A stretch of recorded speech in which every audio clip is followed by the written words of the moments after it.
Welcome to The Vault with Financielle. This is a safe space where we talk all things life and money and no topics are off limits.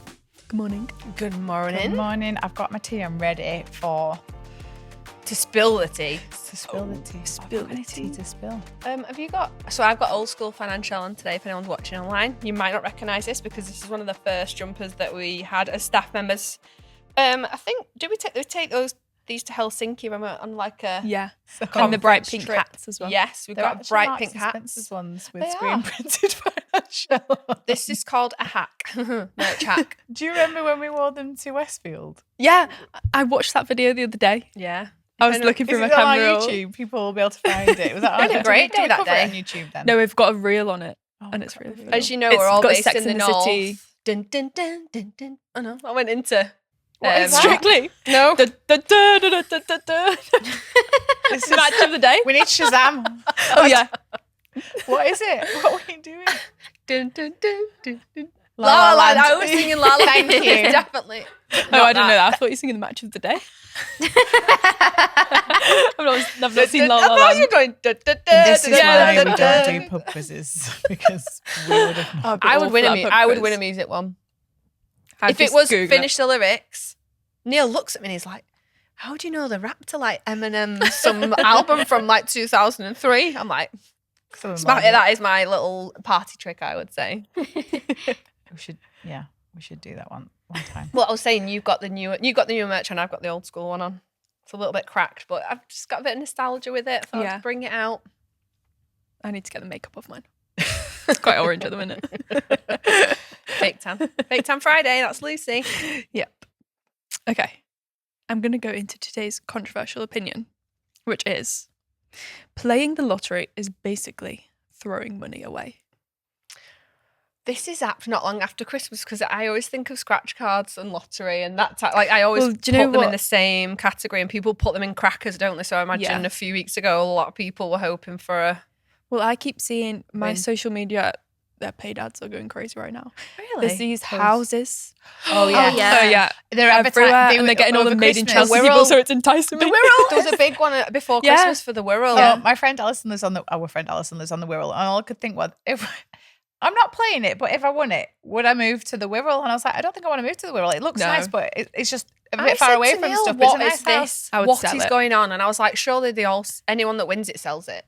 Because They say Surely. you can. They Yeah, say you can. But Yeah. then we Yeah. get cash as well. you get 100 grand cash. But I think, then with they this say- one. 150? Oh, what? But they say Where do you I must. Is it shut? But then they say you must enter tonight to be in. And then Every the adverts night. on the Yeah, next but then you night. see it So for I like was really 3 confused when the months then. adverts were on. Yeah, there's always a constant one, like one ended recently. And me and my brother were talking about it at Christmas. We were like, can't wait to stop seeing those adverts. They're everywhere.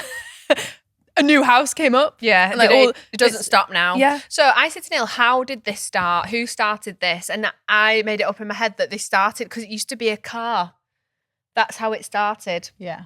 So I reckon someone owned a car and then went, I bet if I could sell, or they got a price for it and they're like, that's a bit shit, I might as well do a raffle for it. When Facebook used to be the place to be and everyone would share stuff, I'm going to sell a raffle ticket and it's going to be 20 quid a go. And if I sell it to X amount of people, my car's paid for. If I make more, perfect. And then I think that person's gone, I'm in something here. I made 20 grand on that. So I'm going to buy a next good car. Yeah. And then I'm going to do it with an Audi and then a BMW and then a Great Range story Rover. for your And head. but you know, because I think who this would is how it take the started. risk?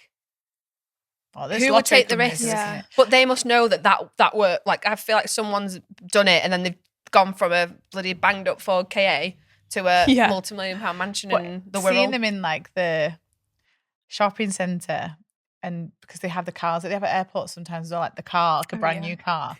Giving scam, and of which people I've been do, scammed by something before. Have you? Well, it is a scam on reflection, but do you know when you said people in shopping centres and they're selling stuff, me and my mum were at the Trafford Centre one day and someone was like, oh, you've won a photo shoot for two, like a mother This was a classic like 2003. a mother and daughter one. I swear to God. I just...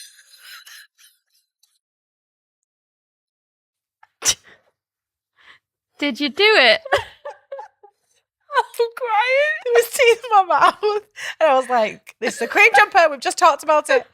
Oh my God. Pictures. I need to find them. I will show them. You actually we win. might Yeah. have to put them on. Did we? There's like pictures. Everyone won. There was no prize. You had to pay for them. No, but we did. The photo shoot was free. We went to the photo shoot. Can't wait to tell my mum. You have like coordinating She's outfits. gonna watch it. I can't wait for her to watch it. She's going to die. And we had our makeup done, our hair done, and that was, you win it. But then at the end, you have to buy the photos. You have to buy the photos. I don't know where you pulled this scam from, but that's hilarious. But that's how it came to be Crying. in the Trafford Centre. I'll never forget it. And then there's a picture of me and my mum. A bit weird, by the way. Like shoulder to it. Both fingers that way. Like Titanic. But like, no, this sounds really bad. No tops on. It's getting worse. I definitely had a top on, but just like off the shoulders with a feather bow around us. And I've got one of me like Reflection. This is all true. They should be arrested. It was a scam. But I had one with like a flat cap on, like looking towards the camera. Oh God. Laura, there's tissues here. Laura's gonna have to find tissues because this is out of I control. need to see these photos. I would pay good money to see these Why have photos. we never thought that? It's been in my family home for 20 years. Are they just up on the wall? Well, they were. I In my mum's don't room, think and it survived in the move. I think I was like, can we get rid of them now? But the scam is that you have to buy the pictures at the end of it. So you win a free photo shoot, but actually you end up spending, she's going to correct me, like 200 and odd quid back in the day. So probably about 500 quid now. oh my God. So they're like, are you going to live? They send you off, you go shopping, come back, and then we'll look at the pictures, and then they put you in a room and they put the thing up. And I remember us being like, oh, they're really nice. She's not told you there's two pictures. There was one of her on her own with a baseball cap that was furry. No, it was a flat cap. She was like holding it An Oliver Twist like a hat. showgirl. Oliver Twist hat. Oh my God. So so I thought you just paid for them. I didn't know you'd won it. Oh, we won it. Also, You put your name, you guessed something, and then they rang us, and we were like, do you know that guess the name of the teddy? "Do you know that thing that we did? We've won." I bet they were like, "Yes, another one." On reflection, Hook, line, and also, sinker. I didn't get to go. No one asked me for a photo shoot. Well, we were the ones that put on it. We Oh, were at the you Trafford won. Centre together. We won the lottery. Lesson be learned. It looks I it's will too good to share be them. true. I will share the photos. If because it's too good to be true, it is. it probably is. Which Oh my which God. is back to the houses. It gives scam, but I know people win them, so it's not a scam. Do you know them? Or is there going to be an expose where it's like actually they didn't? Yeah. And like with the cars in the shopping centres, like how do you know when someone's won, if ever? Because when do we ever follow up? We're like, oh, someone will that's ring me true. one day. It's so like on the flip side of this, like I'm quite principled when it comes to lottery. I don't do it.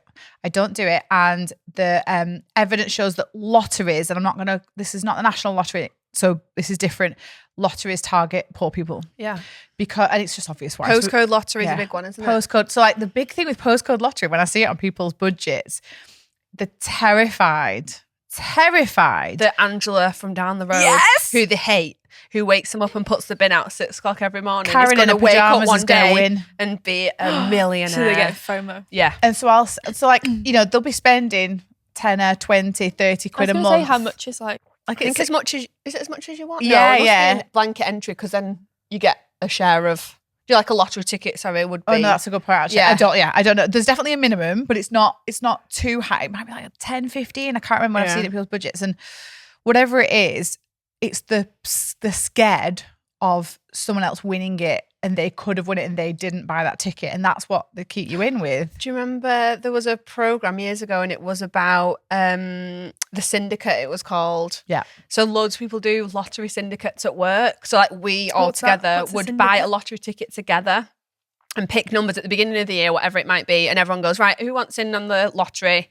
You'd buy one The or national a lottery, number, yeah. I don't know, maybe put a tenner in a month, like Laura said, and you win as a syndicate.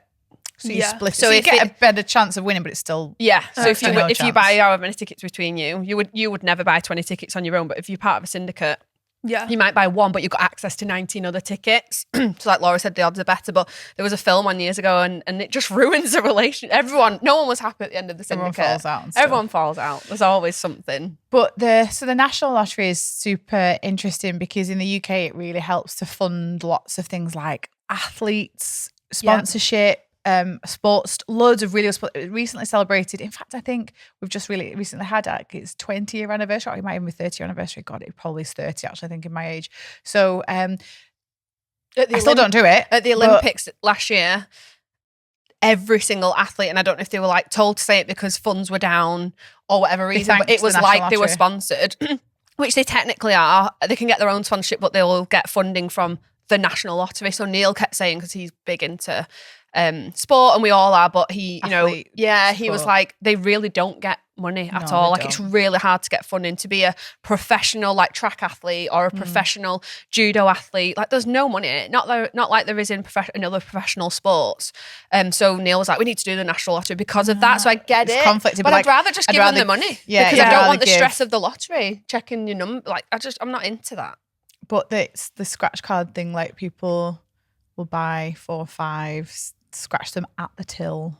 In fact, they don't even You ever scratch do them that? because now they're digital. Yeah. You just hand them back, so you don't get the fun of the. Oh, really? Where's the dopamine hit anymore? I used to like getting a scratch card, but have you seen the ones where people like prank people? Yeah. I just Oh, can't. God. I So can't. That would be upsetting. me. Someone would absolutely be filming me in the corner and I'd be like, You thought your life's changed, Yeah. and then what was the question? what was What was the controversial? controversial Yeah. opinion? It's basically throwing money away, playing the lottery. I think it is. So if you were coming at it from a statistical point of view, you wouldn't do the lottery. Yeah. Like, and the postcode lottery is this really weird thing that, again, it's like not life-changing amounts of money because it's split between the postcode. And I just think it's this really weird human thing where it creates this dynamic where I have no idea. You need to be in a position where you're so financially well that if your postcode wins the lottery, great. It's a But bonus. you don't have to pay it Yeah. out. And it's like, it's not not a bill. gambling, but Yeah. yeah. I don't know. It gives it, I don't like lotteries. And I don't like how bigger in the States, actually, postcode lottery, it does this, by the way, disproportionately targets poorer areas. Wealthy people are not sat doing a lottery. Yeah, how And many they're people all right, don't get me wrong. like in nice Yeah. roads in Chester playing in postcode lottery? They're not doing, and that They're postcode not. will not come up. What will come up is the working class postcode with people possibly on benefits, possibly pensioners, sat at home. Postcode lottery is coming on during the day. Yeah, daytime TV. Daytime TV. Yeah. You know, Someone's just have a knocking little at the thing. door. Somebody's ringing the bell. Have you seen that? That's Yeah. the advert. It even sticks in my There's head. a second advert, though. I don't think it's a postcode lottery one, which is Trudy's warm-up track. Oh. Jim scares me. That jungle. I like jump. Like you only think it's like Yeah. a hit Scam. session. It's It is a scam. Well, Mixed. we'll get the pictures for you because somehow Yeah, we got I need onto to a see those. photo, mother-daughter, It's those inappropriate any photo furry shoot. flat cap. So this is Shoulderless. any booth that sets up in a shopping centre. It's Scam. a scam. Run away. Put your headphones in. Yeah. It's a. Are you in Avoid Sky eye TV, contact. madam? I'm like, no. I just say yes now. Then they leave me alone. I'm like, yeah, I am. I don't go to shopping centres. So Yeah. Stay at home. Be a hermit. I've probably got my headphones on like this. Headphones but no music. Yeah. Just noise I know your cancelling. game. Okay, first dilemma. Should my mum see a financial advisor? Right. The way this lady has addressed us. She said, howdy ladies with the cowboy emoji. Oh, I she like her already. knows. She knows she's a regular. Unless it's you. I know, yeah. 'Cause you- I've read this and I was like, something.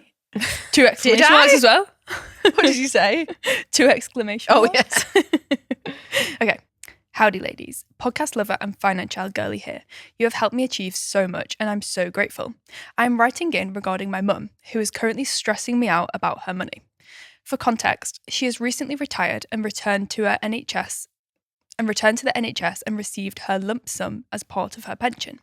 This was in July, and the money is still just sat in her current account. She doesn't know what to do with it, and neither do I. I hate that it's in her account mixed with her bills and wages, and she can't see the wood from the trees. My sister and I keep saying you need to see a financial advisor, but in reality, we have no clue where to start in finding a financial advisor for my mum. Please, are you able to shed a bit of light on how to find a financial advisor for situations like this? Our mum is very intelligent, so although she can fend for herself, I know how hard she has worked to give us a lovely life, and I want her to be able to get the most out of this money. What a dilemma. Oh, it's so nice for her to I know. message in Yeah. for her mum as well. Great daughter. And this is about planning. This is where like financial advisors give lots of different support, but a big key thing that they can do is financial planning. And lots of people have this. If you don't know, in the UK, what you can do is when you hit a particular pension age, at the moment it's 55, but you can take a cash, a tax-free lump sum, up to a certain kind of cap. And lots of people do. And I think so some people use it to pay off a mortgage. Some people use it because they'd rather have it in their hands and the pension's in a good place. And so, but some people don't use it and leave it in there. And obviously the longer you leave it in there, it's like the pot's growing.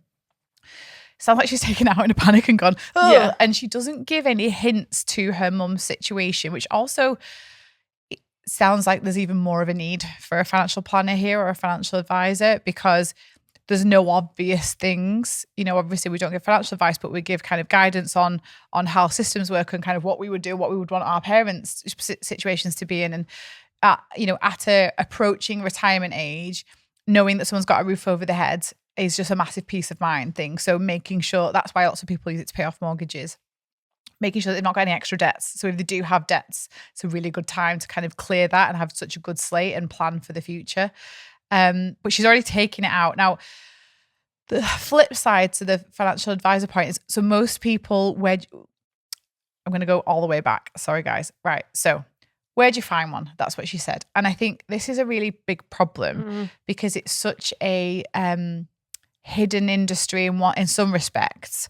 And it's very salesy. It's very male dominated. I think 85% of financial advisors are men, white middle-class men in suits, talking to a 55-year-old woman, and I'm being absolute stereotypical here because I just want you to understand the vibe of the majority of the industry. The lay of the land is we know this. some amazing male and female financial advisors, but to that point, where do you even start? Because financial advisors tend to only look after people of a certain wealth level. Not a lot of us have them. So it's not like your builder that you would trust or your architect that you would trust. You might not know one. So then how do you know one? If you know one, how do you even know if they're good? And then it's hard because they only look after people of a certain wealth. But usually, especially when it comes to pensions, people will give a free 30-minute conversation and where they'll navigate stuff for you. So they could have a chat. I would recommend that she doesn't do that on her own as well. Maybe go with your mum and let her have that chat. You can go to places like unbiased.co.uk, which is an independent directory of financial advisors in the UK where you can see reviews. And there's a couple of others like that as well, where you can actually go find. Doesn't always have to be local, but you might want to physically go in, have a cup of tea, chat about your options. So that's how you find one. You either find someone that knows one, and or you can navigate and do a cold inquiry, through somewhere like Unbiased. But the side issue she might find here is, depending on that number that she's got, might not need one. They might not. They might not look after her, and she might not need them. It's like, what I suppose I want to know what her goals are. Having a conversation with her mum about. I would definitely be moving the lump sum somewhere else. Then it's not getting consumed. Sloshing, because it will go. Yeah, it goes whether you like it or not. And it's like the mental load of that being in your account. Like if it was, it's a lot of money. It's stressful. You're in the cash machine, and you're like, yeah. Get the receipt. Yeah. I'm covering the number. You don't want someone to see a large amount of money in your bank account. Like that's stressful in itself. Also fraud. So bank fraud's so difficult nowadays that whilst there are protections, if that's the card you're paying with all the time, that don't want to scare everyone, but you do have to be super, super careful. But you are that is and the bigger sum of money, like if they drain $1,000, that's upsetting. If they drain 100. Oh. If someone logged into my current account, they'd be so disappointed. It's £83.94 because you've got everything in pots. Because everything's in pots, everything's in where it should be. They'd be like, Financielle poor. Who scammed this cow because she's got no money? It'd be gutted. Must try harder. All those photo shoots, like.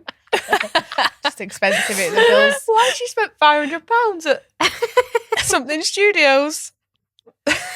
But I think I that's want so it. true. I want it. I feel like having that chat, and I think then the money follows chat. Yeah. If she's like, I'm scared about retirement and my pension's not that good, which it doesn't sound like it is because you've taken a lump sum, but it doesn't mean that what's left over isn't. Do I want to top that back up? Or, well, you wouldn't because you're just taking it out. You wouldn't, but you or might is it move mortgage to, free? Well, you Is might, it- so that you've got mortgage, you've got your debts. So you work, Yeah. I mean, you work the playbook.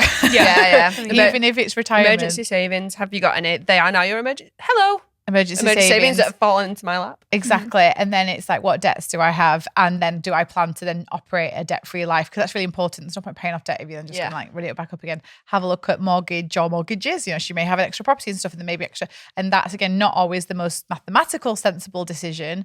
And this is where sometimes like, you know, financial advisors will go, oh, put it in the market because it'll beat the rate that's on the mortgage. One, that doesn't take into account how you feel. Two, they have a vested interest in you investing in the market because they make more money if they put it in the market for you, which is why this is an icky field for some people. Like, there's a lot of good eggs. Might outweigh what you grew. Often. You grew on the investment. If you don't check it, especially on a more modest pot, I think this is the point here. I think this is where, you know, if you're doing simple things with it, sometimes you just want to workshop it. You may share this podcast with her, and we're not financial advisors, and you know that, but maybe it's the chatting through. You say she's well educated. You say she's quite sensible. She probably just feels quite overwhelmed with the pressure of that current account, but going through all these different options, work down the playbook. When you get to the end of the playbook, don't get me wrong, big life goals is in there. Like, does she want to flex a little bit? Does she want to spend a little bit? She want to go part-time and have that as the income 100%. Or whatever it might be. And then finally, when it comes, so if you work through all that and she basically doesn't need it for anything, but she decided to take it out because lots of people just get access to it, especially like things like an NHS pension as well. It's a bit, how much will I get? What is hard, it? Yeah, you just, at least you've got it. I know quite a few people in a similar position at the moment who have parked them in ISAs. Yeah. And you get 20 grand a year in the UK at least, where you can have a tax efficient account. So it's still, you've got it. It grows tax free, and it's accessible when you want it. And only if it's a particularly large sum, I think, is it really worth speaking to a financial advisor. But be mindful that you just pulled it out your pension, and the best place they could put it is back in the pension, and then you're going to pay then a fee on that. So don't go down that road because that wouldn't be. You just need guidance when you're doing that properly. But just super awesome that you're chatting this through with her. And I think that's all comes down to, what would you like to do and how do you feel? And don't be scared by big numbers, because you get the same stresses comes with a £10,000 decision. Yeah. There's 100,000. There's £500 one. If someone said to me, £500, woo, it's the same. Yeah. Isn't it nice? I was just thinking then, what if I was in that position, what would I do? And I was thinking about the kids, and I think I really want to be in a position where any money that comes to me later in life, it's not going to be thrown at the kids to try and fix their problems or like their lack of financial stability. Like, I know that the work that we do now with our kids, the money that we sort for our pension and retirement is going to be spent on us and our care and all those things. We're not going to be thinking about passing it down because they're going to be in a really good place. And it sounds like she's good. Her mum's not going like, oh, I need to make sure that you're okay. Sounds like she's doing great. Yeah. And now it's the mum's turn to like kind of look after herself. Yeah. She didn't mention a husband or anything. I don't know if she's single, but Yeah, like that's quite nice. empowering to have like a lump sum of money. At a young age, if she's only just got it. Only young, and it sounds like nothing's on fire. There's loads to do with it. It's exciting. Yeah, don't see it as like a... some people see it as a bit of a burden, don't they? If they've never had money in their life before, to get money thrust upon them. Yeah, and it's also a reason why sometimes it's worth leaving in. Yes, until if you're not quite sure, because whilst you're leaving it in, it's invested, it's growing. Like, some people take it out and then invest it, and you're like, oh, it was invested. Yeah, but it's because it doesn't feel like an investment. It feels like your pension. It feels like you want access to it. Like I said, there's some really obvious places to put that tax-free lump sum. It's also just, I know I mentioned scam earlier, super vulnerable time, your age, your demographic, you'll be targeted. Yeah. So there's no such thing as get rich quick schemes. If you're going to put it anywhere, invest it anywhere, that is ultimately a great place for a financial advisor to step in. That is regulated, that you check, because people are predatory around this age group. And actually, if you've got people in your life of this age, make sure they're not going, I might put it in gold, because what they might have done is taken a tax-free lump sum and seen something in the internet on Facebook and thought they can like make her rich quick. If it's too good to be true, it probably is. Yeah. So be say. super vigilant. This is where they're absolutely hovering around. But take it out. Don't have it in your current account, please. Yeah. Please. Even just not to stress Holly out, because she's quite stressed. Putting the PIN number in at the machine. Can't remember the last time I went to a cash machine. I don't by the think I way. know my PIN number. I was just thinking. I did it the other day, and I think me and my mum went for a coffee, and I was like, it was on me. I was like, but mum has bougie coffee orders. I was like, you can order. I'm not going up and ordering your coffee. And it was like, oh, it needs A PIN. And I was like, I always use Apple Pay. Yeah. What did you do? I had to go with my phone and use Apple Pay because I didn't know a PIN. Oh, I thought you meant you had to go and get your mum to pay for you. Flex. I can't remember my PIN today. 2 cakes as well. Mum, the card machine's not working. 4 toasties. So okay, I've got a community win. My first debt has been paid off. I joined this app a few weeks ago and can honestly say it's changed my whole approach to money and sorting my debt out. It's making me accountable. I'm also slightly obsessed with the budgets and trackers. This first debt has now been paid off, and I will use the snowball method to pay the rest off as quickly as possible. It's never too late to start brackets. I'm 40 now and should know better. I love it when someone over the age of like 21 is like, I should know better. I love it. Someone the other day said that I'm debt free since first time since I was like 18 or something, and they were in the 30s. Like, guys, this is society. It's not you. This is not personal. We have all been brought up to put stuff on credit. The minute you step into university, the banks are sat there with the credit card. Like, do not feel guilty or ashamed. But I love that win. What a quick turnaround. I don't think I know of another kind of system, like this like money system, there's like eating systems and fitness systems where you would see that quick an outcome. Yeah. Like the ability to learn something, digest it, internalize it, put it into the way you work, and then action it. You can action it on your first budget. Yeah. You can action it now. Yeah, you can. And we've done that. We're like, you can pay it off today. I know. People are like, so I'll wait till. I'm like, No, I was like, you can pay no. today. Today. And you don't have to wait. You can it's like, we talked about it on a previous podcast where someone had paid off like 40 odd grand worth of debt. And I then talked about like the swings the other way now. So the fact that you can immediately start chipping away and moving a number in your life, you can't do that with like scale weight or or like 5K time, or like that's a slow and steady There's always thing. like a limit, but But you and I know money is also finite in terms of like what you're being paid this week and how much your bills are. But the idea that you can so quickly make a change, divert money from like it will be going somewhere and you've just chosen to send it somewhere else, and immediately get that release. Or like and a that, mindset change where you all immediately feel financially better because you were worried that you were behind and that you're not doing very well and you're not good with money. And then you read the playbook and you go, actually 70% of what I do with my money is actually really good. If I can just change this, you sat there and you feel better straight away. And I think even if you're in the shit, which a lot of people are when they come to us, or they feel like they are in terms of like the drowning in consumer debt, even reading the financial playbook, there is a method to follow, because that's the thing that overwhelms everyone. What do I do in what order? Because it gives you that. You might not have paid any debt off, but you immediately feel better. Yeah. We're very good at our job. I always wish that someone would film themselves paying off a debt. Yeah. I mean, it's not like I don't think often you ring nowadays or you go into a shop, but even like the adrenaline must go. Do you know, like if you were buying something that you really When Kelly waited paid for? off her final debt, I wonder if she called or was she just did it online. There's a really cool I would YouTuber. I'd be like, I don't speak to anyone. I'm coming into store. Have the balloons ready at 10 a.m. Get me a cake. Get the social media girly ready to film me. There's a really cool there's a really cool YouTuber called Aja Dang, AJA Dang, US. Like a lifestyle vlogger really, but does lean into personal finance because she had so much in student loans. She films, in fact we might link it if we remember, let's link it in our pod and video, Lydia. She films ringing the lady at the student loan place. I cried. She cries. That's so but cool. it's so emotional because we're talking like 6-figure student loan, like I think it's 200, awful. really, really high. You'll have a look. I'll not remember the amount, but she rings and I think the lady's like that. Yeah, no, you sorted. You're all done. She's like, and she just can't talk. And there's this like silence where she's trying to hold it together because she's about to cry for this lady who's just been dead friendly and collecting the process and she rang. She did it and she filmed it. So we'll link it. And then I got goosebumps. is that all you got to say? Not well done.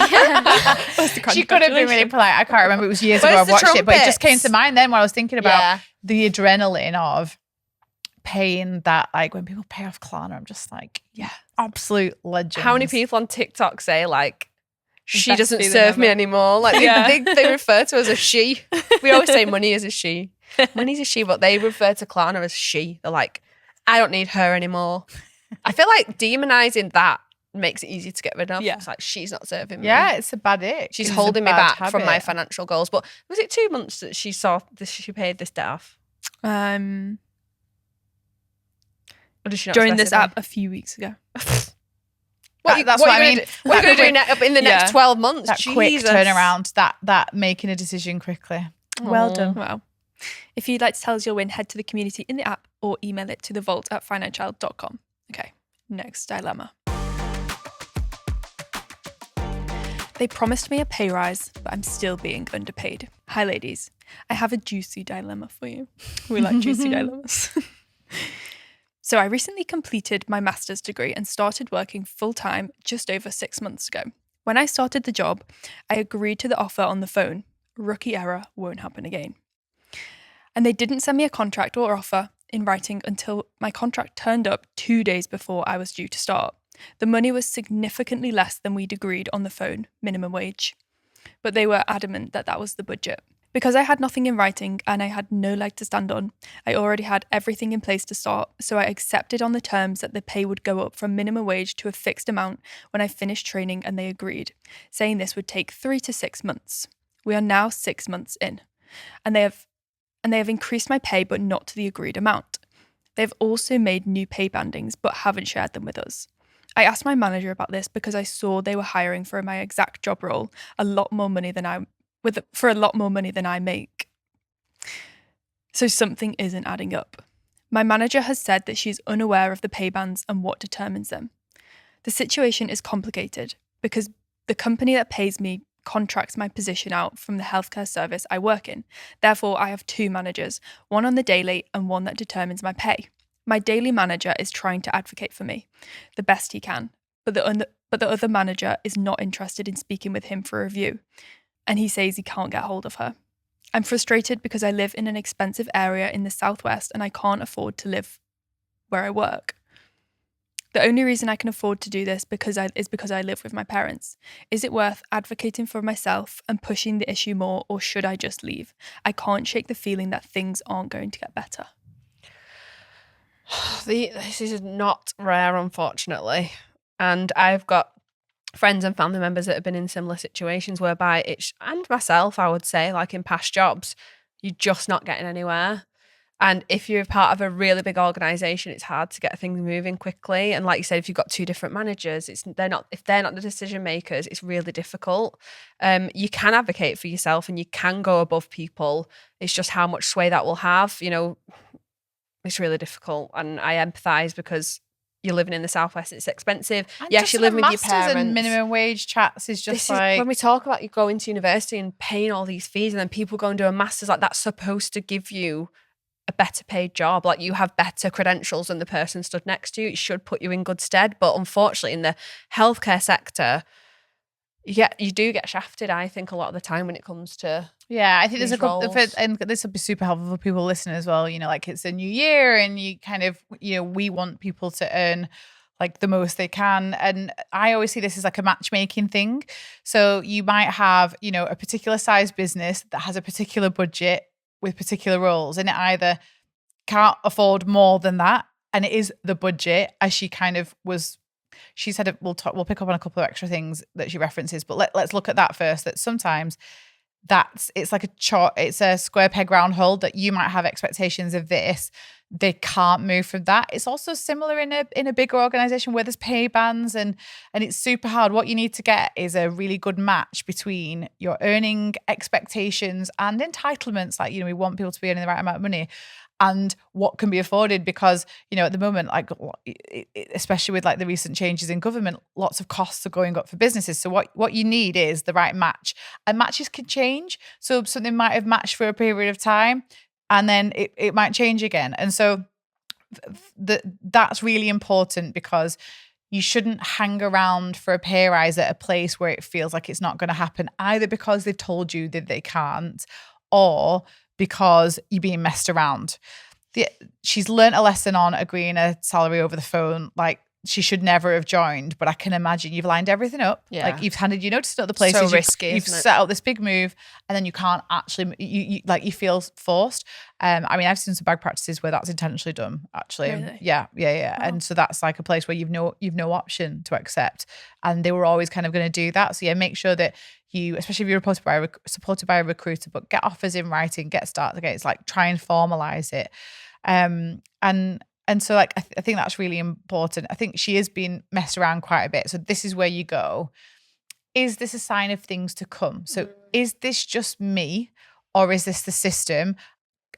On top of the fact that they're advertising for her role at a higher rate, she's just not on. So that's not saying the company can't fit the budget. And they'll probably do it to the other person as well, it sounds like. If they've already done it Well, to that's you, true, yeah, it yeah. sounds like it might Well, just yeah, be if they've advertised them for a different to lure someone in, and then they're going to... It's hard when things are niche, isn't it? Because you don't Yes. know how easy another role will be. But your income is your fastest way to financial wellness, caveated by, someone can move to central London to work for a investment bank tomorrow, get paid a really good wage, but have an awful life.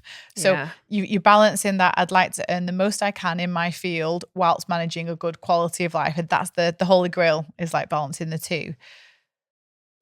But it doesn't. So like, if you don't increase your earnings when you have presumably student debt and presumably still living at home, you're going to get stuck. And do you want to be here in 4 years' time and go, I'm still not being, I've got a little pay rise. Like, people love, but there was no path. There was no next kick up. There was no this. And so I think we should always have options. Yeah. She says she can't shake the feeling that things are going to get better. Yeah, she knows in her gut that it's knows. possibly Yeah. not going to get better. She But wants permission to leave. Yeah. Yeah, you have Should we permission. give her permission? Crack on. Yeah. It's so hard when you do a master's though, because you're like, I've done this master's and I have so much sympathy for people Yeah. Try and to get set me up. ahead. Yeah. And I feel like they're missold. Yeah. Right? So while Yeah. she's living with her parents, I feel like now's the time She's to take making- those risks. I was just about to say, Find something else. you're not paying for a mortgage, you're not paying Mhm. rent. Oh, that's Now a is good time point. to take Yeah. the risk. 100%. I think that's really good advice, Lucy. Like, of all the times in your life when you can afford to take a risk, it's Yeah. possibly now. Speak to your parents about it as well. And I always say, you can look, there are jobs out there. It might not be the one that you want or the one Yeah. that you love, but to step into another one for the time being. And you can always look for jobs while you're in a job. I hate when people are like, so I'll wait for the next quarter, and in September then I'll start, or whatever month it might be, and then I'll start looking for a job. I'm like, no, you can start looking for a job today. You never know what's out there, and it might be a job in Tesco for a while just to tide you over, but that's fine. That's fine. Yeah. She's been shafted twice. She was shafted on the phone about the first Yeah. salary thing, and then the job's been advertised at the higher role to her job's been advertised, her equivalent's been advertised higher. And so even if some of these can be excused, and like, it's just, she's just following her gut. She knows I'd be out there. It's not personal either, because they did it before she even got there. Yeah, Laura's and thing that's is always like, they're not that into you. Yeah, and I think it's not I personal. don't think it's that. But I because think they we did it sometimes before. take it personal. And we call main character stuff when, especially in these bigger organizations or healthcare organizations, like huge, you are a cog in the wheel. And so even though we all like to think that we are the most important person, we're a number on a spreadsheet. And when you're in these huge organizations, stuff is not even your manager or your manager's manager. It is up there. And so hopefully there's a good system. You can play that system. And then when you are speaking to people about where else you should work, taking references from existing employees, like what's it like? What are the progression opportunities, et cetera, et cetera. But it doesn't sound like they've got their act together. It doesn't sound like it's ever going to get better. So Yeah. I'd be off. Any final words before we close the If vault? something doesn't feel right, it's probably not. Yeah. Like, listen to your gut more. I think people just constantly second guess themselves, and people make it such a big deal to leave somewhere. Like, they get so much loyalty, and they think things are going to change and they're going to get better. And I would say a lot of the time, you are the main character, so take control. Yeah, and like leaving on good terms. Like Yeah, people you can still talk. leave. People talk, and reputation is everything. you may go back. It's like there's no linear in all this. And so it might be that the department isn't in a good place or the area, you go somewhere else and you come back in later. Again, it depends on your fields, but head held high, be proud of wanting to do better for yourself. And it doesn't sound like you've got it good and you've got magpie over here. It doesn't sound like that, because sometimes that's a bit dangerous. Like people look at salaries and go, that's exciting over there, and actually what shit comes with that one is very the grass different isn't always to greener. so you're doing it the right way, you're thinking about it, but you already know what you want to do. Yeah. That's all for this episode. The Vault is now closed. Just a quick disclaimer, The Vault is just a chat around life and money topics, and we are not giving financial advice.